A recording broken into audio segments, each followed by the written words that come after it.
Conflicts of interest is a phrase you've probably heard before, but do you really understand the depth of what it entails? Whether in personal or professional settings, conflicts of interest are a complex issue that can impact decisions and integrity. Today, we're diving deep into the different types of conflicts of interest, providing examples to illustrate their potential impact.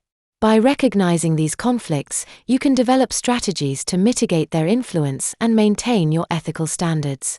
In this video, we'll cover: what are conflicts of interest, different types of conflicts of interest, and briefly discuss how to manage different types of conflicts of interest.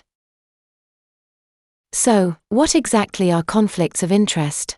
Simply put, a conflict of interest arises when a reasonable person would consider that an individual's ability to apply judgment or act is, or could be, impaired by another interest they hold.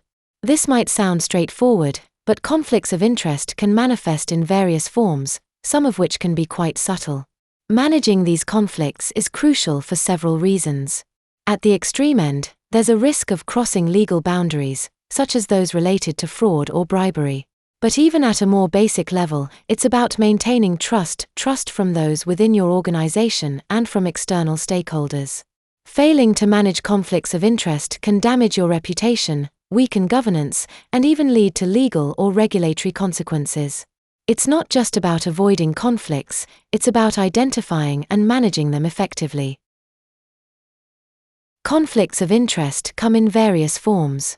Let's break them down into three main categories: direct and indirect, actual and potential, and financial and non-financial. Direct and indirect conflicts. A direct conflict occurs when an individual has two incompatible interests. For example, imagine a non-executive director who serves on the boards of two competing companies. Access to sensitive commercial information from both could create a conflict of interest.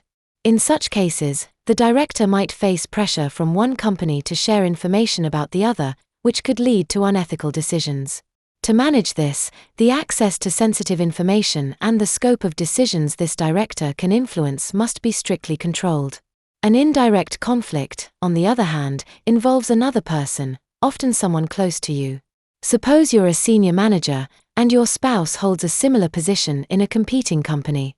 Here, both of you have access to sensitive information that could potentially be exploited, creating an indirect conflict of interest. Next, we have actual and potential conflicts. An actual conflict is exactly what it sounds like, a situation that already exists. For example, attending an event organized by a potential supplier could be seen as an actual conflict, especially if that supplier covers your travel and accommodation costs. This kind of situation can lead to suspicions that the organizer is trying to influence business decisions through hospitality, which is why many companies have strict policies around gifts and sponsorships. A potential conflict, however, is a bit different. It's a situation that could arise, given the interests involved. For example, if you're leading a procurement process and a close relative works for a company that might bid on the contract, you're looking at a potential conflict. Identifying and managing potential conflicts early is essential to maintaining integrity. Finally, let's talk about financial and non-financial conflicts. Financial conflicts are perhaps the most recognized. They occur when someone could gain financially from a decision. For example, a salesperson might be tempted to recommend one supplier over another simply because they stand to earn a higher commission, even if it's not in the customer's best interest. In some industries, such as financial services, these conflicts are heavily regulated to prevent fraud or bribery. Non-financial conflicts are more common and often require a delicate touch. These conflicts might involve personal relationships or loyalties that could influence professional decisions. Imagine a healthcare professional whose family member is waiting for treatment. The pressure to prioritize their care can create a significant conflict of interest, one that's difficult to navigate due to the emotional stakes involved. So, how do you manage these conflicts?